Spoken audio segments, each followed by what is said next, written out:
Seth. Welcome to today's webinar. Now I'll pass you over to Dr. Hamer. Hello. Hello to everybody. It's so happy to be with you. And today we are going to see HRT Made Easy, a beginner's guide to the management of menopause, so that you can rock your consultations and pass your exams easily. Right? Are you all ready? Let's start.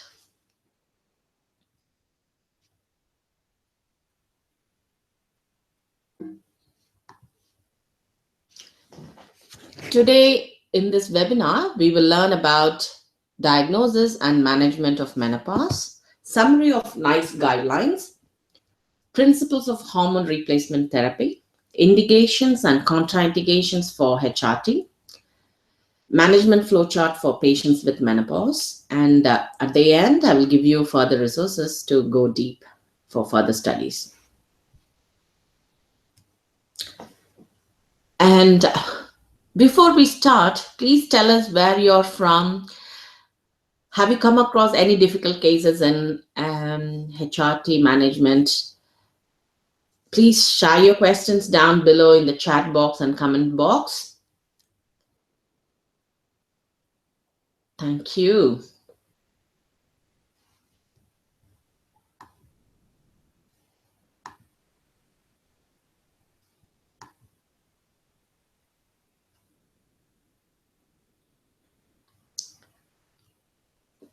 Thanks, Emma. You're from Sussex. Okay, dokie. Right.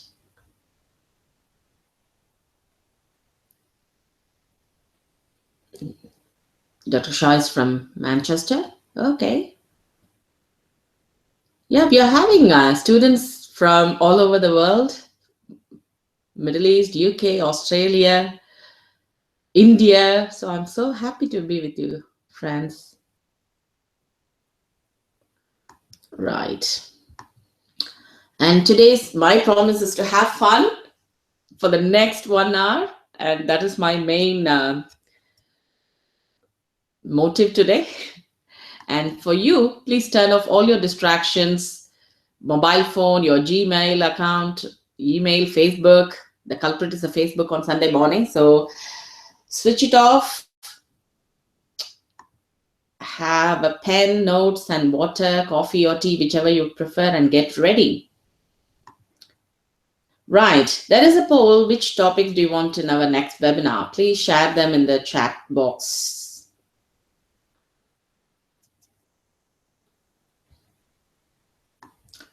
You are in the right place. If you're confused about the different consultation and communication models, you don't know how to prepare effectively for your exams like MRC GP, you feel burnt out, overwhelmed, and don't have the time to try and figure it all out yourself. You're not really sure what's working now in the exams and need help identifying easy steps to pass it. You want to learn from someone who has personally achieved it and guide you step by step.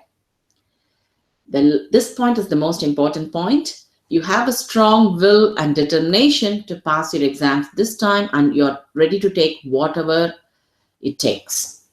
Okay. And I know you would be wondering, why is this not working? Particularly when you're preparing for exams like CSA in UK or MRC GP International. It's very frustrating time. So you will be worrying and confused about why is this not working. The 3 words I can tell you, friends, that is, I can relate. Yes. You know me as a mom to Adi, a GP in Yorkshire in UK, and if you're new to this webinar, I have got gold medals in India, particularly from President of India. And I have done my diplomas and post-graduations in UK. And I have studied in all three countries, India, UK, and USA. And still I'm learning from Anthony Robbins, Brendan Burchard, Ali Brown, Fabian Fredrickson, so many people. I'm a constant learner. I'm a student as well. The truth is, I struggle just like you. I have gone through multiple books, done many courses, diplomas, and learned by trial and error what to do and what not to do, and ended up identifying what actually works in medical consultation to rock our consultation and enjoy every minute of it. Then I thought, like, knowledge is power. We need to bring knowledge to our students. I started csasmartgroup.com while I was doing GP registrar training. It's a free online CSA resources since 2012, and it's mainly for doctors who feel like little lost Nemo, as I felt during the time. And I'm so happy that it has helped thousands of students all over the world. And then realized knowledge is not power. Execution trumps knowledge every day of the week, as my main mentor, Tony Robbins, says. So I started this online course. It's called CSA Smart Success Online Course to help doctors to rock their consultations and pass the exams with confidence. And I'm so happy and blessed to help hundreds of students all over the world. Disclaimer today, this webinar only covers a general overview of the management of HRT. By no means it's a comprehensive review of HRT. I would recommend you to go through the full guidance documents from NICE, RCOG, and your local guidelines who need more in-depth info. And always check BNF, contraindications and indications, doses, everything. Right. Let me have some water. HRT made easy, a beginner's guide to rock your consultations and pass your exams easily. If you're going to learn the diagnosis and management of menopause, summary of NICE guidance, principles of HRT, its indications and contraindications, then we will go through the management flow chart and further resources. Why is it important? Why this topic is so important? 45% of women find their menopausal symptoms distressing. About 20% of symptomatic women will request your help. Women should not feel they have to suffer in silence when menopause is affecting their daily lives at work and at home. The effects of menopause are often misunderstood and underestimated. It can impact on health significantly in both the long term and short term. Around 1 million women in the UK use HRT. NICE issues first guidelines on menopause to stop women suffering in silence. More than 1 million women could benefit from it. What's new in this guidance? 25% of women have severe menopausal symptoms, which can seriously affect a woman's quality of life.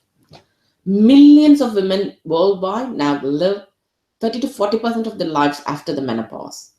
HRT is the most effective treatment for the relief of vasomotor symptoms, although other options, including non-pharmacological ones, are available.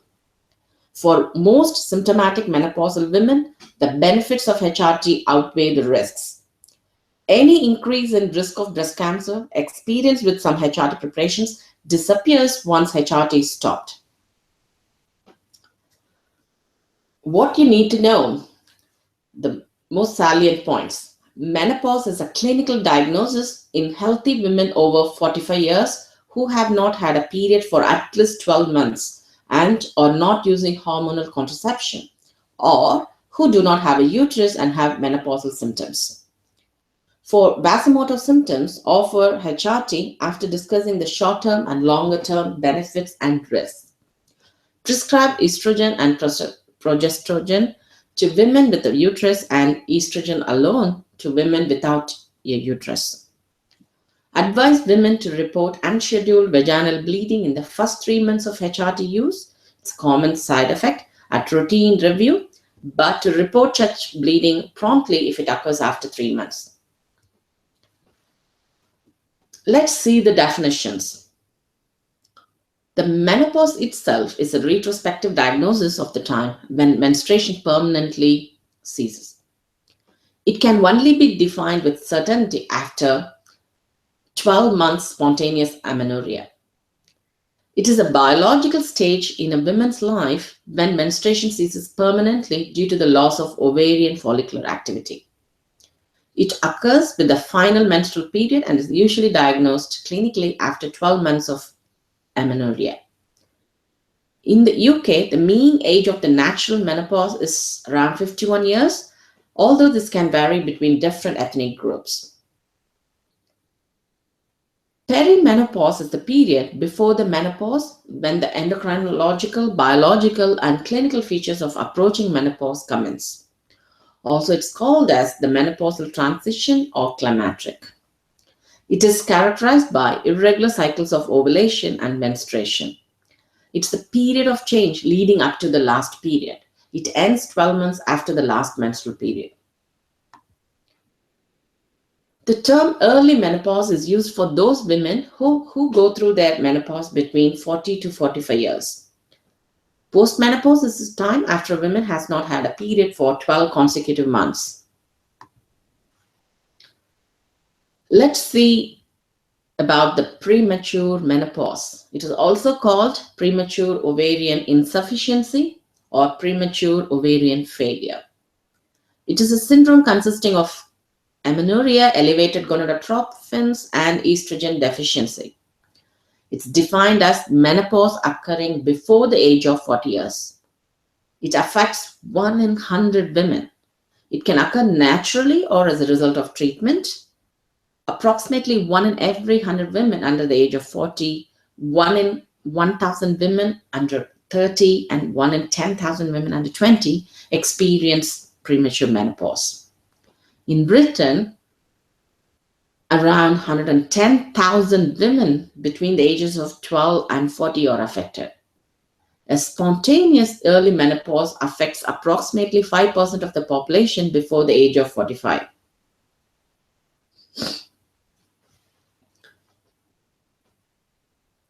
Menopause is a natural stage in a woman's life. Unlike in men, where sperm production continues into old age, women have a finite number of oocytes at birth. The number of eggs is greatest before birth between 20 to 28 weeks gestation and declines with each menstrual cycle. The menopause is characterized by eventual depletion of the oocyte store and the cessation of menstruation. During the perimenopause, ovarian follicular activity begins to fail. Estrogen and inhibin levels decrease and reduce negative feedback to the pituitary causes follicular stimulating hormone FSH and luteinizing hormone LH levels to rise. Levels of FSH fluctuate markedly from pre to post menopausal values on an almost daily basis during the transition to menopause. Decreasing estrogen levels begin to disrupt the menstrual cycle and may cause other menopausal symptoms such as hot flushes and night sweats. Cycles tend to become anovulatory and eventually follicular development stops. Estradiol production, which occurs in the granulosa and thecal cells surrounding the oocyte, becomes insufficient to stimulate the endometrium and amenorrhea occurs.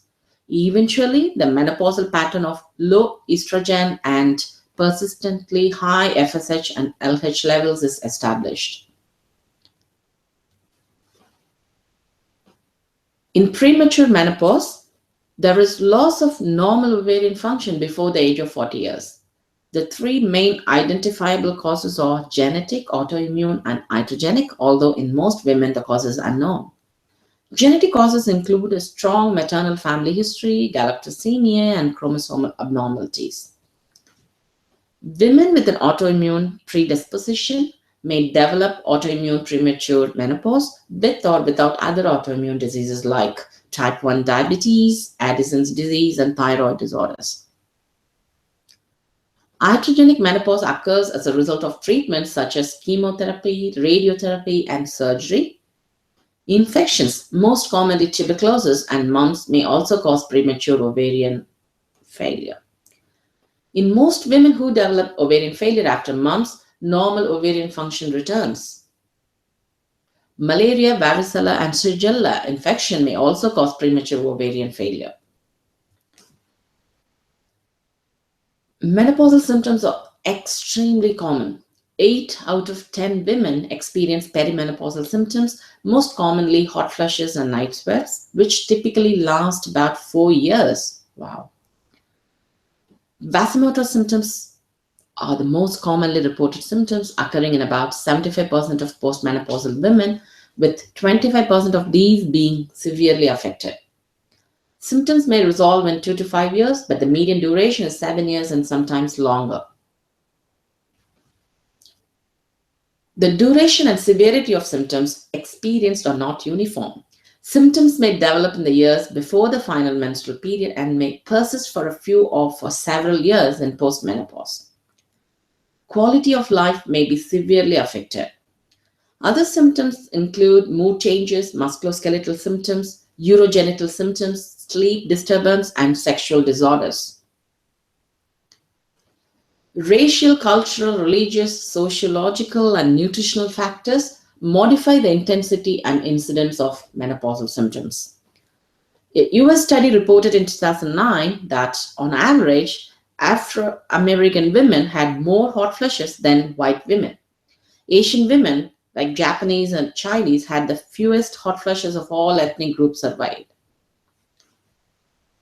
Premature menopause affected 3.7% of Afro-American women, 2.9% of white women, 2.2% of Chinese women, and only 0.8% of Japanese women. 8 out of 10 women experience some symptoms, typically lasting about 4 years after the last period and continuing for up to 12 years in about 10% of women. Prolonged lack of estrogen affects the bones and cardiovascular system. Postmenopausal women are at increased risk of a number of long-term conditions such as osteoporosis. What are the sequelae following menopause?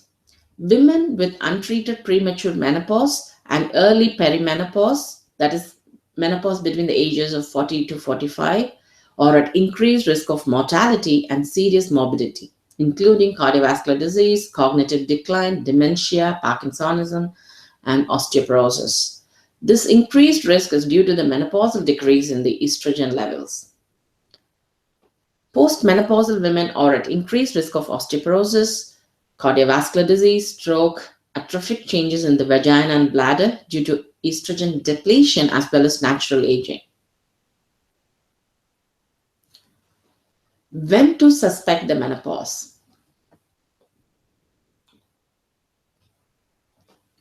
In otherwise healthy women aged over 45 years with menopausal symptoms, the diagnosis of menopause should be based on the women's symptoms and age without relying on laboratory investigations. The perimenopause usually begins with a change to the menstrual pattern. Menstrual cycle length may shorten to 2 to 3 weeks or lengthen to many months. The amount of menstrual blood loss may change. It most commonly increases slightly. In addition to a change in menstrual cycle, other symptoms associated with the menopause include hot flushes and night sweats, that is a sudden feeling of heat in the upper body, which spreads upwards and downwards. In some cases, this will become generalized, lasting for several minutes, and can be associated with excessive sweating, palpitations, or anxiety. This can be very distressing for the women, especially when it happens repeatedly during the day and at night. Effects on mood. Depression and mood change are common at times of hormonal change, for example, in the perimenopausal period. Musculoskeletal symptoms like joint and muscle aches and pains are often reported by women going through the menopause. These symptoms could be associated with lack of ovarian hormone production. Urinary and vaginal symptoms include vaginal discomfort and dryness, dyspareunia, and recurrent lower urinary tract infection. Symptoms of urogenital atrophy may appear for the first time more than 10 years after the last menstrual period. Vaginal dryness tends to increase in severity with time since menopause. Sexual disorders. Menopausal women may experience problems with sexual intercourse. This can be a complex issue that has both physical and psychological elements. Vaginal dryness resulting from urogenital atrophy can lead to pain during intercourse, which can impact libido. Loss of libido may also be a result of declining levels of estrogen and testosterone as the ovaries fail. The lack of testosterone can be more marked in women who have their ovaries removed by surgery. Sleep disturbance. This is often due to hot flushes and night sweats, but may also be due to mood disorders or primary sleep disorders. Chronically disturbed sleep can lead to irritability and difficulties with short-term memory and concentration. How to diagnose the menopause? The diagnosis of menopause should be based on the woman's symptoms and age without relying on laboratory investigations. Diagnose the following without laboratory tests in otherwise healthy women aged over 45 years with menopausal symptoms. Perimenopause if the woman has vasomotor symptoms and irregular periods. Menopause if the woman has not had a period for at least 12 months.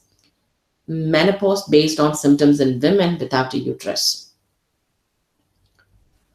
The follicle stimulating hormone, that is FSH, blood test to diagnose menopause should only be considered in women aged over 45 years with atypical symptoms, between 40 to 45 years with menopausal symptoms, including a change in the menstrual cycle, younger than 40 years if premature menopause is suspected. This test should not be used to diagnose menopause in women using combined estrogen and progesterone contraception or high-dose progesterone, as the diagnostic accuracy may be confounded by these treatments. A pelvic examination should be performed only if clinically indicated and to exclude other possible causes of symptoms. How to diagnose premature menopause? It should take into account the women's clinical history, for example, previous medical or surgical treatment, and family history. Diagnose premature menopause in women younger than 40 years based on menopausal symptoms including no or infrequent periods, taking into account whether the woman has a uterus, and elevated FSH levels on 2 blood samples taken 4 to 6 weeks apart. Do not use a serum FSH test to diagnose menopause in women using combined contraception or high-dose progesterone. Do not diagnose premature menopause on the basis of a single blood test. If there is doubt about the diagnosis, consider anti-Müllerian hormone testing after seeking specialist advice. Do not routinely use anti-Müllerian hormone testing to diagnose premature menopause. Let's see the differential diagnosis. The following symptoms are usually due to the menopause but can also be caused by other conditions. Amenorrhea, irregular bleeding. This can occur during or after the menopause.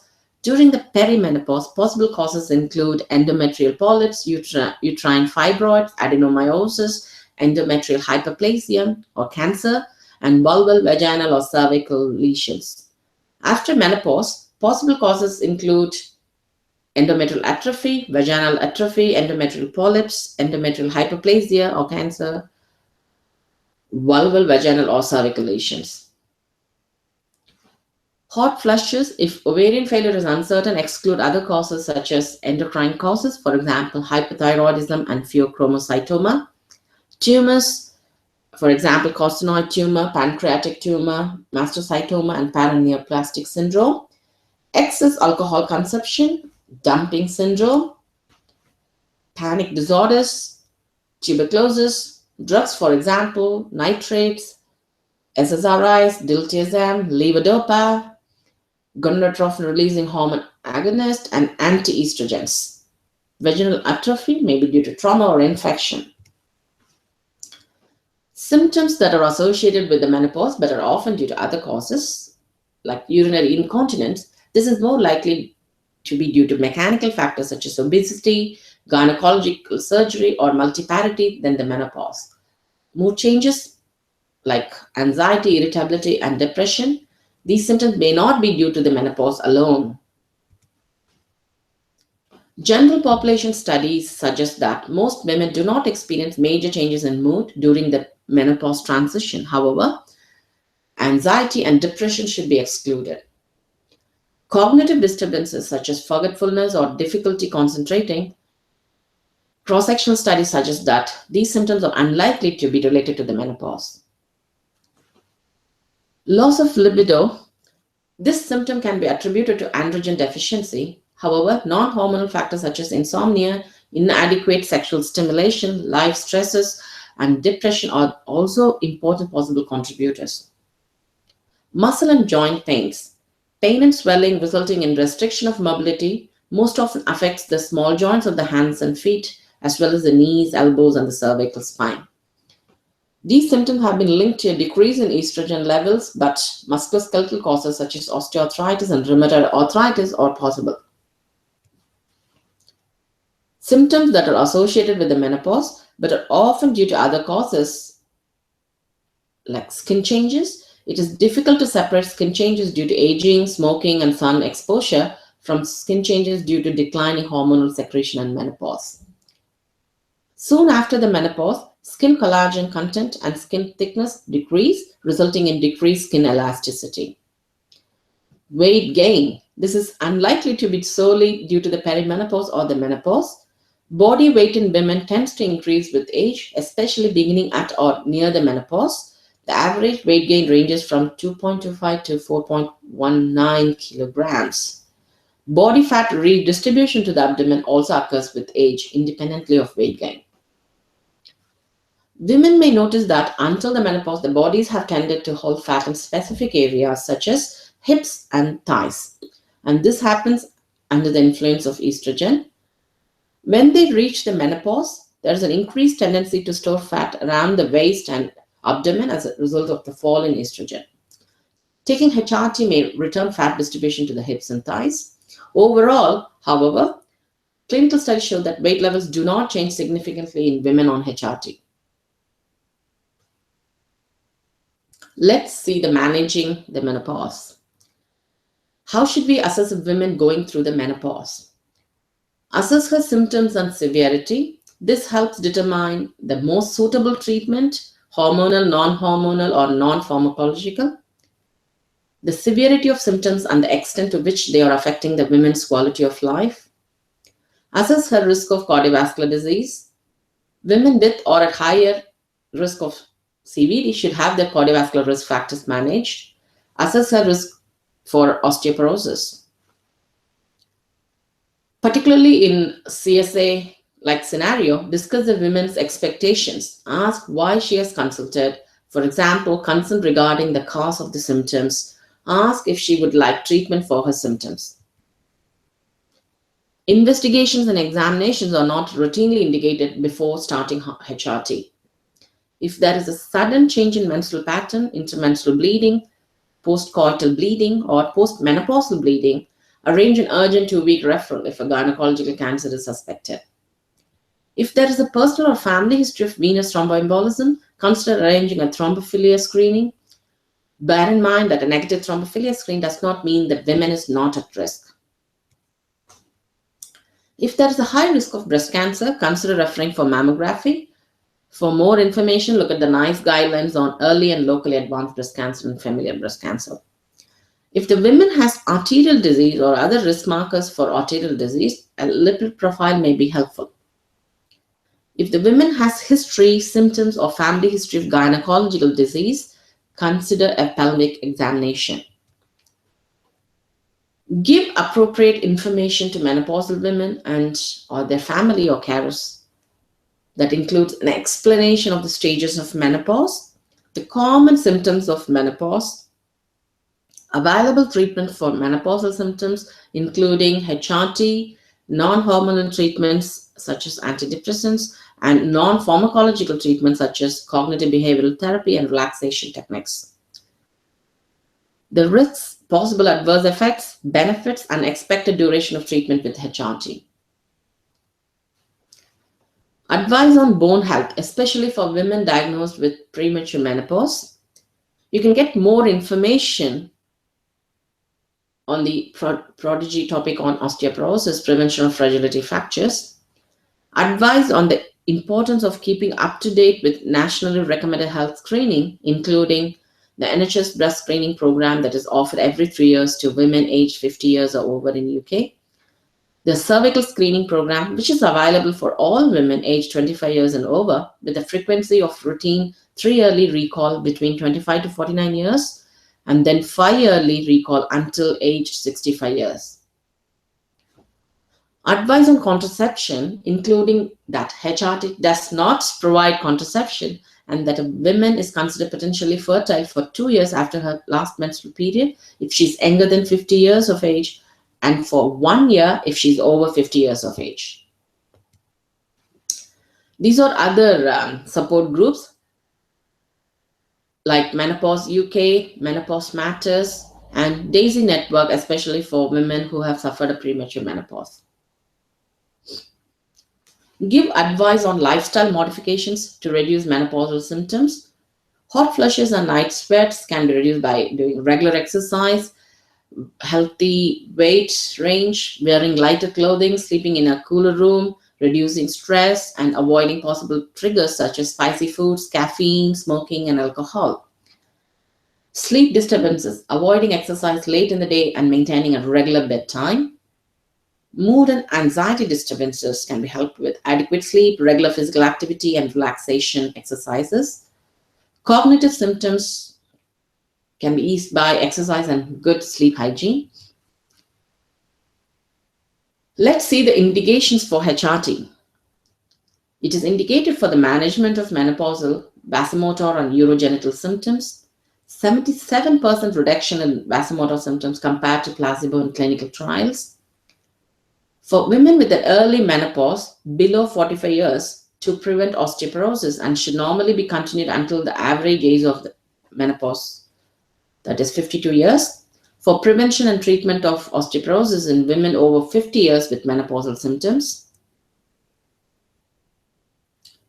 The following situations are absolute contraindications to the prescribing of HRT. History of breast cancer, active endometrial cancer, active venous thromboembolism, active cardiovascular disease, undiagnosed vaginal bleeding, uncontrolled hypertension. Extra caution should be exercised in the following situations and advice sought from local specialists. Previous venous thromboembolism, previous cardiovascular disease, endometrial cancer or other estrogen-dependent cancer, active liver disease. Women taking HRT who undergo elective surgery should discuss the continuation of the medication with their surgeon. Most surgeons would advise that HRT can be continued, but such women may require thromboembolism prophylaxis. Initial consultation requires time and should include current symptoms. Need to consider if these symptoms are likely to respond to HRT. Menstrual history, including last menstrual period, frequency, heaviness, and duration of periods, any postmenopausal or postcoital bleeding. Past medical history and relevant family history. Explore risk factors for osteoporosis, breast cancer, and coronary heart disease. Assess women's knowledge and expectations. Lifestyle advice, particularly smoking, alcohol, exercise, and diet. Teach breast awareness. Balance counseling with regard to HRT, explaining the risks and benefits. Patient information leaflets. Prescribe 3 months of HRT and provide them with contact telephone number. These are the most common investigations. Blood pressure as a baseline, body mass index as a baseline, and then check entry into breast screening program if over 50 years of age. Cervical cytology is indicated by cervical screening program. Pelvic examination, only if symptoms are present. Full blood count, thyroid function, lipid profile, etc., depending on the presenting history or symptoms. Diagnosis of menopause is usually based on clinical assessment. There is little place for the routine measurement of FSH, LH, and estradiol. FSH is commonly measured to detect the menopause, but is not very reliable, particularly in women under 45 years. There is no specific biological marker for the menopause. Women may suffer from vasomotor symptoms but have normal blood test results. It may be useful to check FSH in women under 45 with atypical symptoms, women complaining of menopausal symptoms using progestogen-only contraception, or after hysterectomy with conservation of ovaries. If SHS is measured, blood should be taken within the first 3 days of the menstrual cycle or 2 weeks apart if amenorrheic. Serum estradiol levels may be useful in symptomatic patients using non-oral therapy. Let's see the relationship between contraception and the menopause. HRT is not a contraceptive. Menopausal women over the age of 50 should use a contraceptive method for 1 year following the last menstrual period. Menopausal women under 50 should use a contraceptive method for 2 years following the last natural menstrual period, as breakthrough ovulation can occur. Women starting HRT before cessation of menstruation should still use contraception. FSH is not greatly suppressed by oral or transdermal HRT, therefore can be measured. A woman is likely to be menopausal if 2 FSH levels are more than 30 international units per liter. First sample should be taken within 3 days of the start of withdrawal bleed and a second 2 weeks later. Perimenopausal women taking combined hormonal contraception may develop vasomotor symptoms in the pill-free interval. They should normally be changed from CHC to a progestogen-only method at the age of 50. Have suppressed FSH levels, they are not affected by progestogen-only methods, including progestogen injectables. In women who are amenorrheic using progestogen-only contraceptive methods, contraception can be continued until 55 years of age. Those using a progestogen-only injectable should be converted to another method by the age of 50. For those using an IUS containing 52 mg levonorgestrel like Mirena coil, if it was fitted after the age of 45, it can remain in place for 7 years. If it is fitted at 52, the woman is amenorrheic, it can remain in place until she is 55, when most women are 1 year after the last natural period. If she's having bleeds after 7 years, then it should be changed.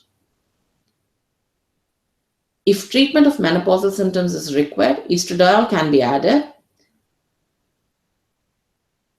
providing a continuous combined method. It should be changed every 5 years when used with estrogen replacement therapy, off-license use but recommended by FSRH in UK. Alternatively, in those using progestogen-only contraceptive methods, FSH levels should be taken. If the FSH is 30 or more, it should be repeated in 2 weeks. If the second FSH is again raised, it is likely that the woman is menopausal and contraception should be continued for the next 2 years if under 50 or 1 year if over 50.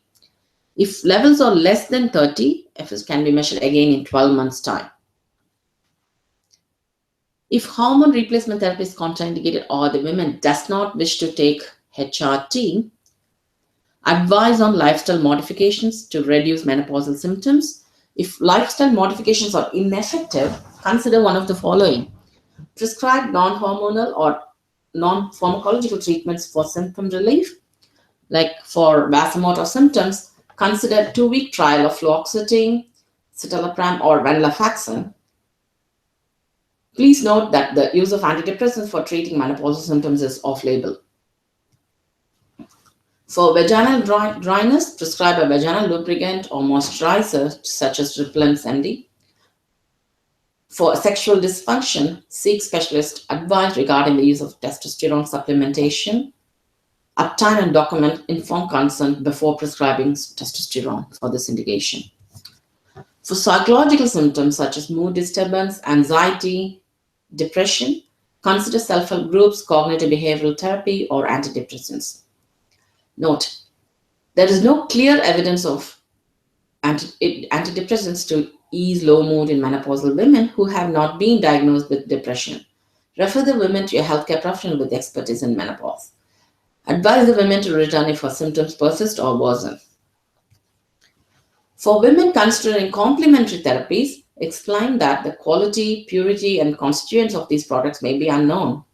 Although there is some evidence that isoflavones and black cohosh may relieve vasomotor symptoms, the safety is unknown and different preparations may vary.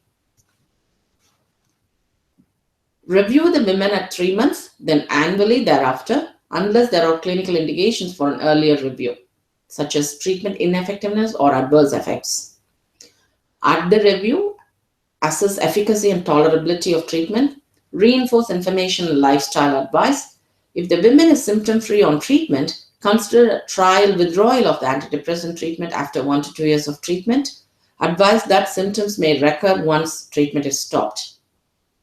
The use of vaginal moisturizers and lubricant may be continued indefinitely. Refer the women to a healthcare professional with expertise in menopause if treatment do not improve menopausal symptoms. If a woman chooses to use HRT, following a discussion on the risk, possible adverse effects, and benefits, and there are no contraindications to its use, advise on lifestyle modifications to reduce menopausal symptoms, prescribe the most suitable type of HRT based on his symptoms. For vasomotor symptoms in women with uterus, offer an oral or transdermal combined HRT preparation. In women without a uterus, offer an oral or transdermal estrogen-only preparation. In women diagnosed with premature menopause, offer sex steroid replacement with the choice of HRT or a combined oral contraceptive unless contraindicated, for example, in women with hormone-sensitive cancer. For effects on mood, offer a choice of oral or transdermal HRT preparations above. Consider referring the women for a trial of cognitive behavioral therapy to alleviate low mood and anxiety. For urogenital symptoms, manage according to the specific symptom. For women with urogenital atrophy, including those already using systemic HRT, offer low-dose vaginal estrogen. Continue treatment for as long as needed to relieve the symptoms. For women with vaginal dryness, advise that moisturizers and lubricants can be used alone or in addition to vaginal estrogen. For sexual dysfunction, seek specialist advice regarding the use of testosterone supplementation. For women considering complementary therapies, explain that the quality, purity, and constituents of these products may be unknown. Although some may relieve vasomotor symptoms like isoflavones and black cohosh, the safety is unknown and different preparations may vary. Advise women with premature menopause that they should not use HRT as a contraceptive.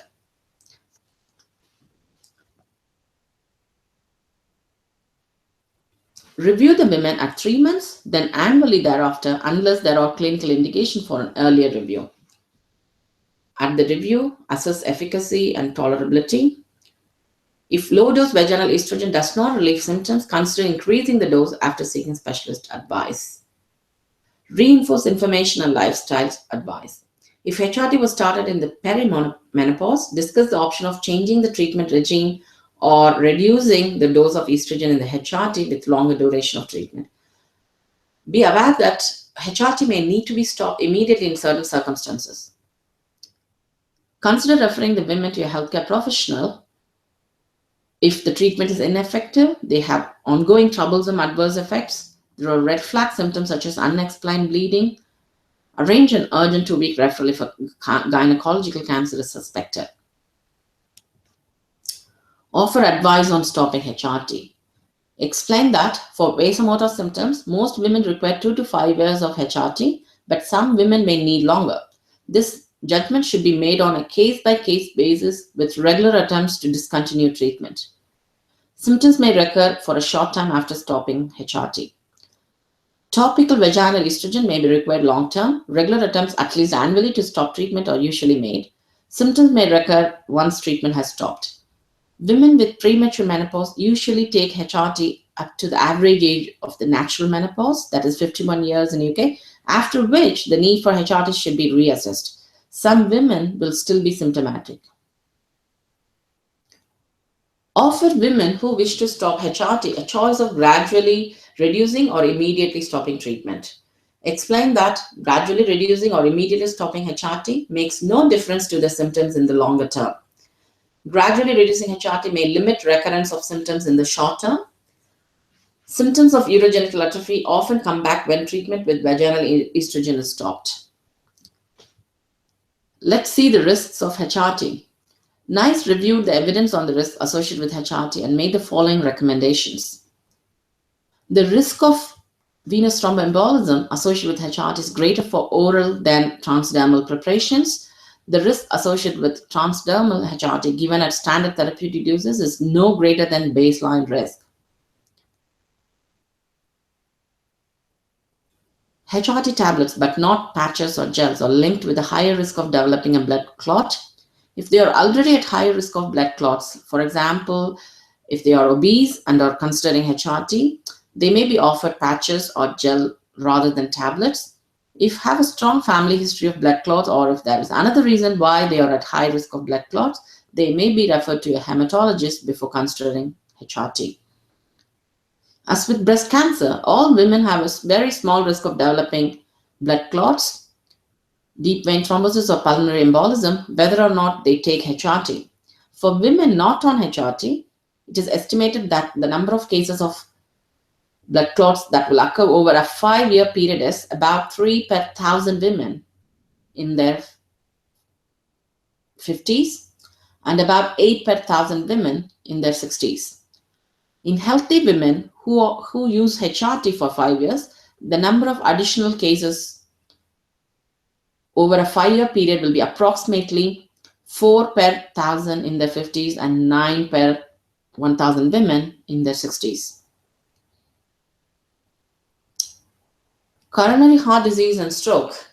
The baseline risk of coronary heart disease and stroke for women around menopausal age varies from one woman to another depending on the presence of cardiovascular risk factors.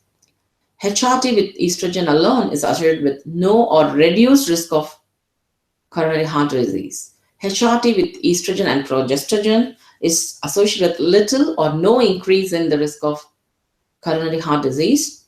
The baseline risk of stroke in women younger than 60 years is very low.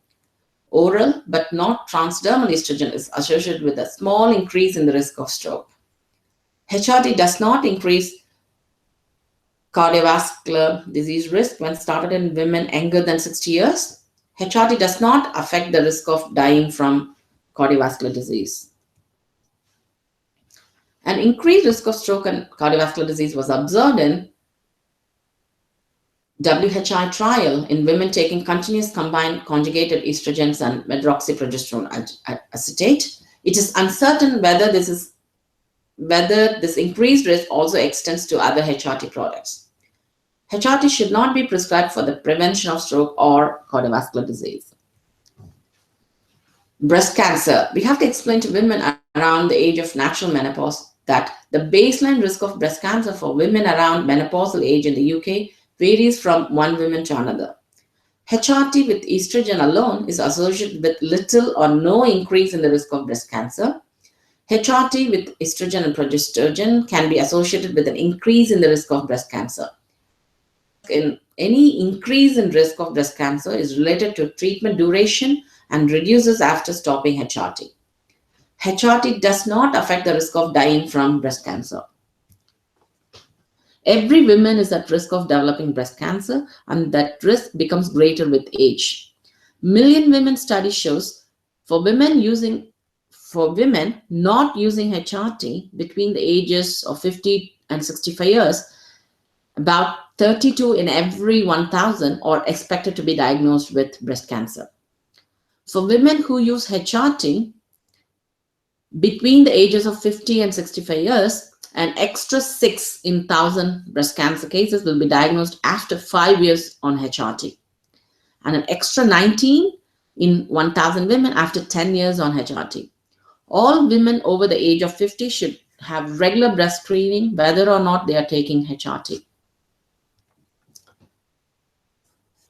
HRT is not associated with an increased risk of developing type 2 diabetes. It does not increase the risk of developing type 2 diabetes, but if they already have type 2 diabetes, HRT is unlikely to have a negative effect on blood sugar control. When deciding if HRT is suitable, we should take into account any health problems related to the diabetes and may ask a specialist for advice before offering HRT. The likelihood of HRT affecting the risk of dementia is unknown. It is currently unknown whether HRT affects the risk of developing dementia. NICE has recommended more research about this. Ovarian cancer. NICE did not discuss ovarian cancer risk in women taking HRT. However, evidence from a meta-analysis of 52 epidemiological studies found that HRT use may be associated with a small increased risk of ovarian cancer, even with less than 5 years of use starting at around 50 years of age. The evidence showed that the risk is greatest in current users of HRT, falls after cessation of HRT, and varies by tumor type.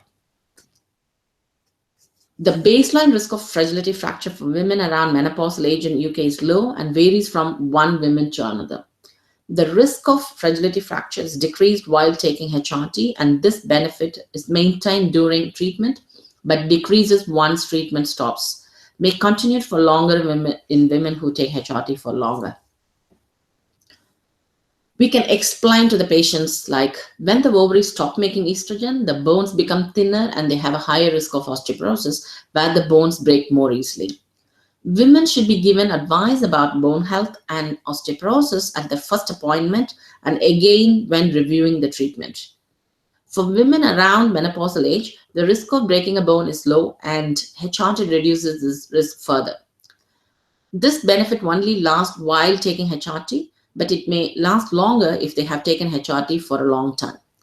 NICE has produced advice about fragility fractures and osteoporosis. Effect on muscle mass and strength. Limited evidence suggests that HRT may improve muscle mass and strength. Muscle mass and strength are maintained through and are important for activities of daily life.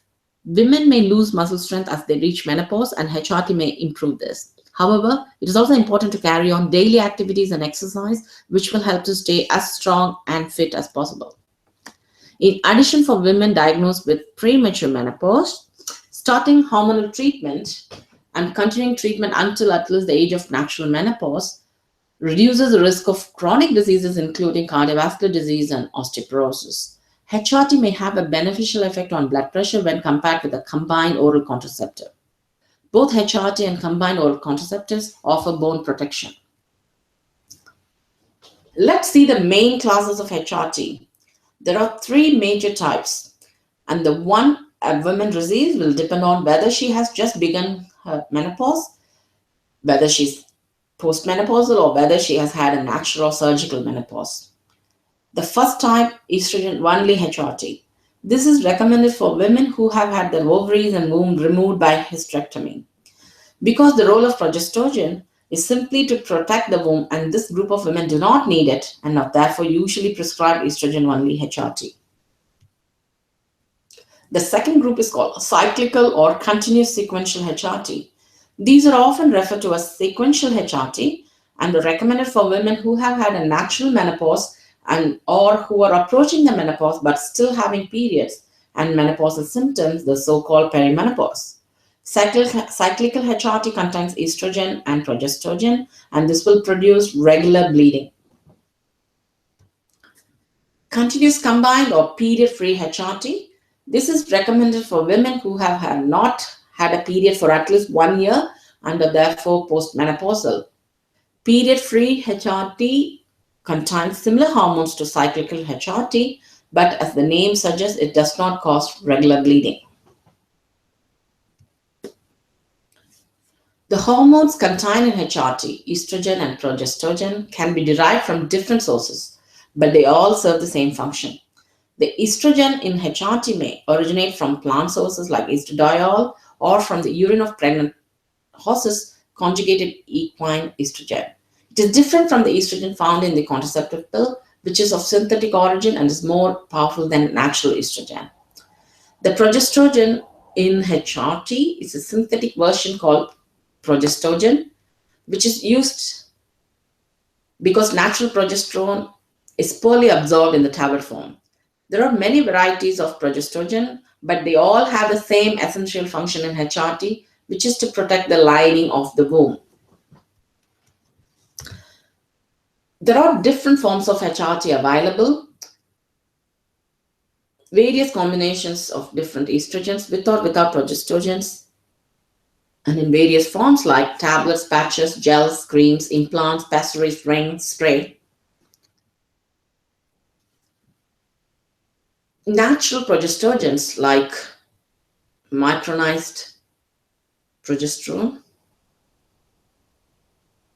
It has fewer progestogenic side effects, no androgenic or glucocorticoid activity. It does not have any impact on lipids, less effective cycle control. Synthetic progestogens like C19 testosterone derivatives like norethistro, norgestrel, levonorgestrel. It has better cycle control and has androgenic effect, good for libido, unfavorable effect on lipids. The C21 testosterone derivatives like medroxyprogesterone acetate, MPA, it can be added to oral or transdermal estrogen, androgenic, so may be good for libido, and it has unfavorable effect on lipids. The other C21 testosterone derivatives like dydrogesterone, it's a non-androgenic, not available as single preparation. Another C21 testosterone derivatives is intrauterine system levonorgestrel.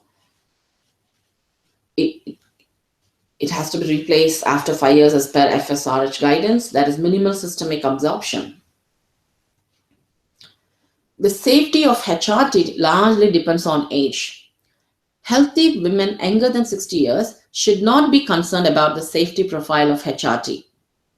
For most women, the potential benefits of HRT given for a clear indication of many and the risks of few when initiated within few years of menopause.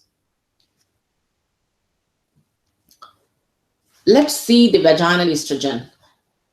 It is indicated when vaginal or bladder symptoms of urogenital atrophy predominate. Vaginal estrogen alone can be used. It may also be required in addition for some women taking systemic HRT. There are so many options available like vaginal tablet, Vegifem, pessary, creams, ring. Tablet, pessary, and cream should be used nightly for 2 weeks and then twice weekly. Twice weekly maintenance dose can be continued long term. Symptoms frequently recur on cessation of therapy. Systemic absorption is minimal and progestogen is not required. Systemic HRT. Let's see the indications. For symptom control, for as long as it is felt that benefits of symptom control and improvement in quality of life outweigh any risks, there are no arbitrary limits. It is used for treatment of premature ovarian failure, at least until average age of menopause, that is 51 years in UK. Prevention and treatment of osteoporosis. Therapy for several years may be required, followed by consideration of use of other bone protective therapy. Let's see the known risks. Endometrial cancer, if estrogen only given when uterus present, reduced by addition of progestogen. Continuous progestogen provides better long-term protection than cyclical. DVT and PE, 2 to 3 background risk, which is 1.7 per 1,000 women aged over 50. Greatest risk is in the first 12 months, probably less with non-oral, like patches or gel. Coronary heart disease increased when combined HRT started in older women more than 60 years or with pre-existing coronary heart disease. First 10 years after menopause is also called cardiovascular window of opportunity. Stroke increased when HRT started in older women, that is more than 60 years. Breast cancer probably increased slightly after minimum of 5 years use of combined HRT over the age of 50, additional 3 to 4 cases per 1,000 women. Risk associated with estrogen alone is very much less. Mortality is not increased. Please note, postmenopausal obesity or 2 or more units of alcohol per day associated with greater breast cancer risk than 5 years combined HRT. Let's see the benefits of HRT. The proven benefits: control of menopausal symptoms and maintenance of bone mineral density and reduced risk of osteoporotic fractures. Additional potential benefits like reduced risk coronary heart disease and reduced risk Alzheimer's disease when estrogen started early. Reduced risk colorectal cancer, and then reduced risk in type 2 diabetes. This flowchart is given by the menopausematters.co.uk. So we can follow from the starting point whether the patient has had a hysterectomy or if they have myelina in situ, then estrogen only. Oral, they can have these ones, and transdermal, they can have either patch or gel. And if they have uterus or they don't have myelina,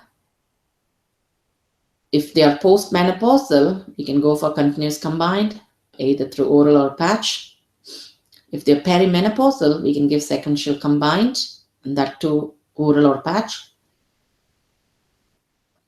If the progesterogenic side effects occur, we can change the progesterone component and see whether it works. These are the main indications for transdermal therapy: individual preference, poor symptom control with oral, GI disorder affecting oral absorption, previous or family history of venous thromboembolism, variable blood pressure control, migraine, current use of hepatic enzyme-inducing medication, gallbladder disease. For symptom control, start with low-dose preparation, treatment of premature ovarian failure or premature induced menopause. Generally, medium or higher doses required. Consider addition of testosterone therapy after bilateral oophorectomy. Review. It's commenced on HRT or HRT change 3 months. If established on HRT, we have to review at least every year. Each review should assess effectiveness and side effects of therapy, discuss any bleeding pattern, help assess ongoing risk and benefit ratio balance. When to refer to secondary care? If they have persistent side effects, poor symptom control, complex medical history, past history of hormone-dependent cancer, bleeding problems, if they are on sequential HRT, if increase in heaviness or duration of bleeding, or if bleeding irregular, if they are on continuous combined, if bleeding beyond 6 months of therapy, or if occurs after spell of amenorrhea.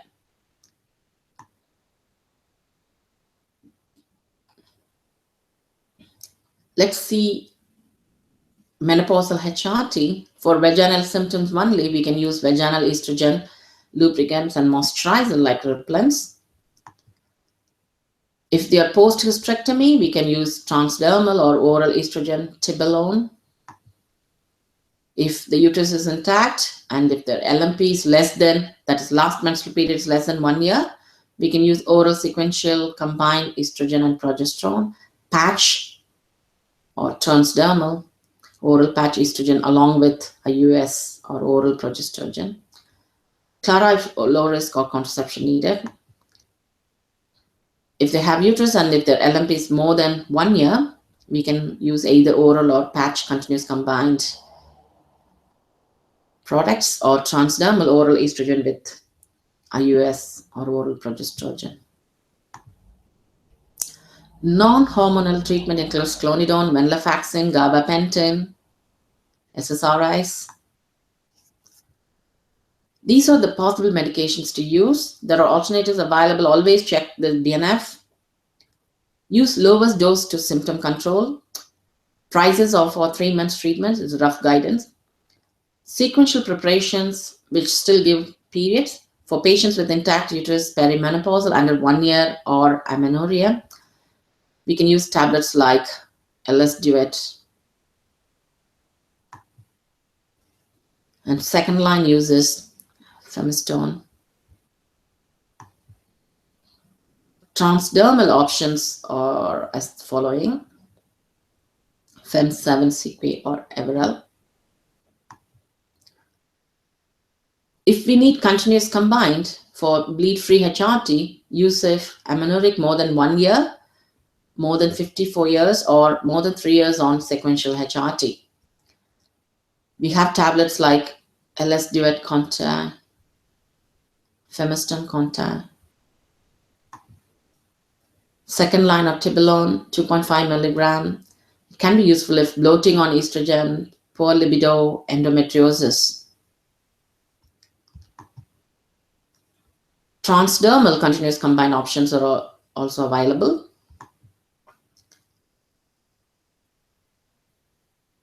We can give unopposed estrogen if they had gone through hysterectomy. Tablets like LS Solo can be used.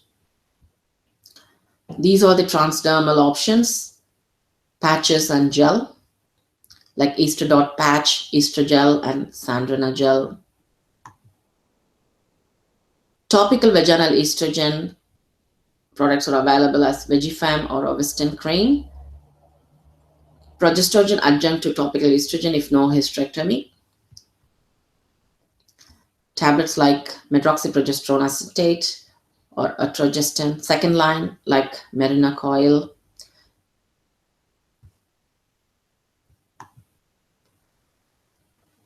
Managing women with comorbidities. For menopausal women with or at high risk of breast cancer, provide information on non-hormonal and non-pharmacological treatments such as antidepressants, vaginal moisturizers and lubricants, CBT, hypnosis, acupuncture, and relaxation techniques for the management of symptoms.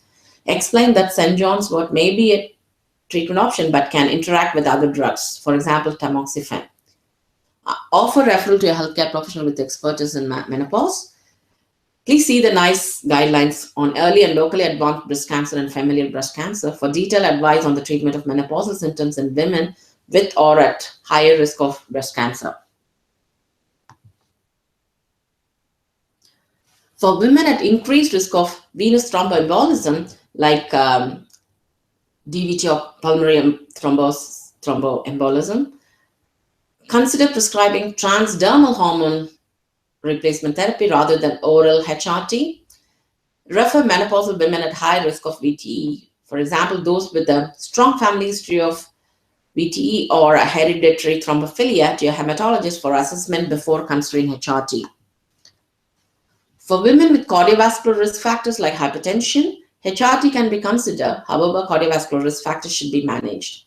For women with type 2 diabetes, consider HRT after taking comorbidities into account and seeking specialist advice if needed.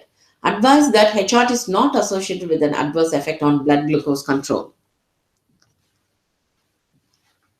Patient-centered approach is very vital, and menopausal women should be provided with clear information and advice on the stages of menopause, common symptoms, lifestyle changes to manage symptoms, and the risks and benefits of the available treatments so that she can make an informed choice. Many women will be able to manage their menopausal symptoms with lifestyle changes such as taking regular exercise, avoiding possible triggers for hot flushes, and ensuring good sleep and hygiene. For some women, hormone replacement therapy may be useful, but the risks and benefits of treatment must be considered for each woman. HRT is available in oral forms or transdermal form. HRT preparation will either combine estrogen and progestogen, which is for women who have womb, or estrogen only for women without a womb. Transdermal HRT is associated with less risk than oral HRT, and for some conditions, estrogen-only HRT has lower risk than combined estrogen and progestogen.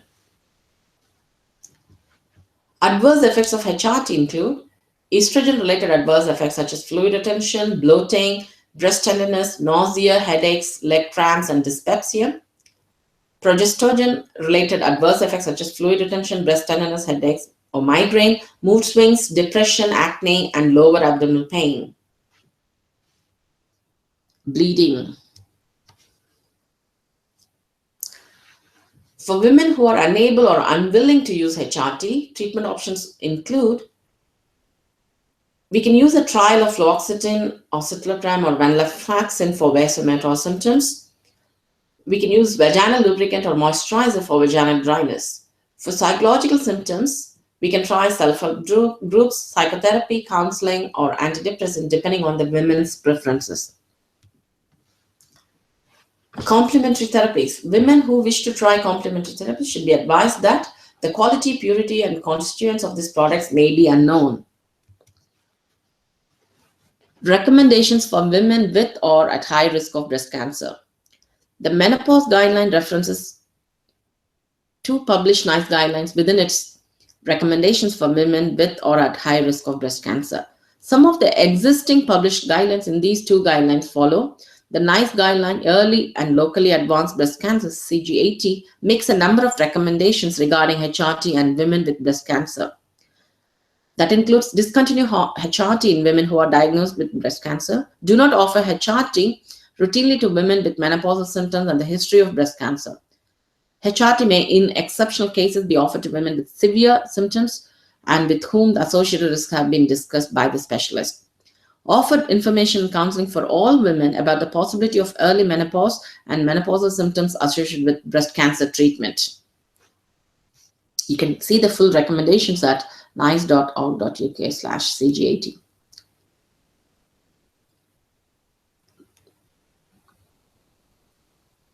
The NICE guideline, Familial Breast Cancer CG164, makes a number of recommendations regarding HRT and women at high risk of breast cancer. Women with a family history of breast cancer who are considered taking or already taking HRT should be informed of the increase in breast cancer risk with type and duration of HRT. Advice to individual women on the use of HRT should vary according to the individual clinical circumstances such as asymptomatic menopausal symptoms, age, severity of menopausal symptoms, or osteoporosis. HRT usage in a woman at familial risk should be restricted to as short a duration and as low a dose as possible. Estrogen-only HRT should be prescribed where possible.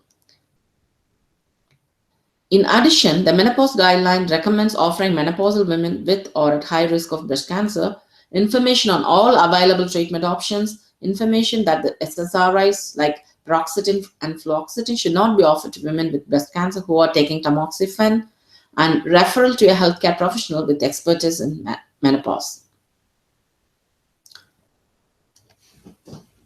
These are the common challenges we face. Stopping the use of FSH hormone tests to diagnose menopause in women aged over 45 years. Communicating the long-term benefits and risks of HRT.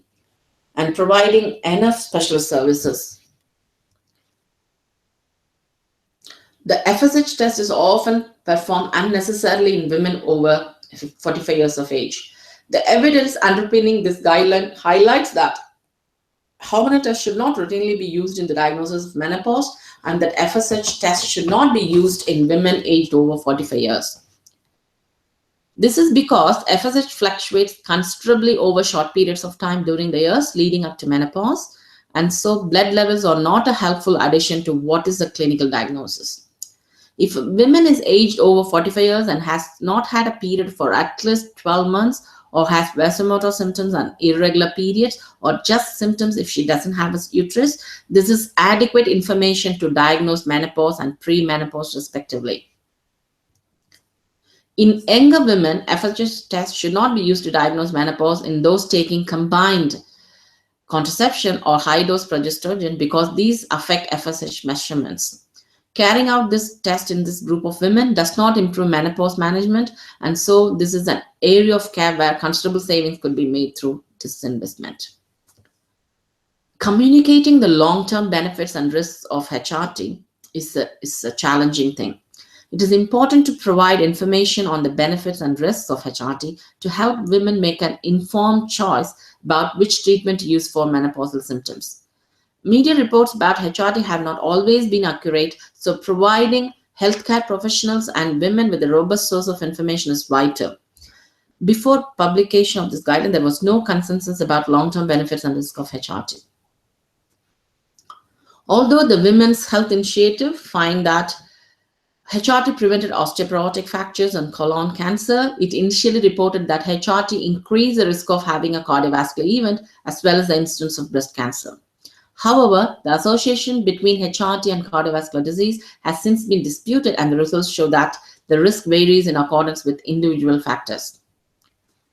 One of the aims of this guidelines is to help us and other healthcare professionals to be more confident in prescribing HRT and women more confident in taking it. A knowledge gap among some GPs and other healthcare professionals could mean that they are reluctant to prescribe HRT because they overestimate the risks and contraindications and underestimate the impact of menopausal symptoms on a woman's quality of life. Let's see what we should not do. Do not use the following laboratory and imaging tests to diagnose perimenopause or menopause in women aged over 45 years. Anti-Mullerian hormone, inhibin A, inhibin B, estradiol, antral follicle count, ovarian volume. Do not use FSH test to diagnose menopause in women using combined contraception or high-dose progesterone. Do not offer routine monitoring of endometrial thickness during treatment of urogenital atrophy. Do not diagnose premature ovarian insufficiency on the basis of a single blood test. Do not routinely use anti-Mullerian hormone testing to diagnose premature ovarian insufficiency. Right, that's all. And these are the most useful resources I found. And you can go through that: menopausematters.co.uk, nice.org.uk, Daisy Network for premature menopause. And you can also visit the website, my website, this blog article to have extra added informations, the flowchart, the top 10 tips, everything. I will always add more information in my blog. So go to the website and see below if you're already on the website. If you're seeing this in YouTube, click the link below this video and you will be taken to the blog article, right? Right, friends who are preparing for exams, who are frustrated with their consultations, believe me, you can do it. And I will teach you how. And let's do it. Thank you so much. Thank you so much. And best wishes for everybody who's going for exams. And keep rocking. Bye-bye.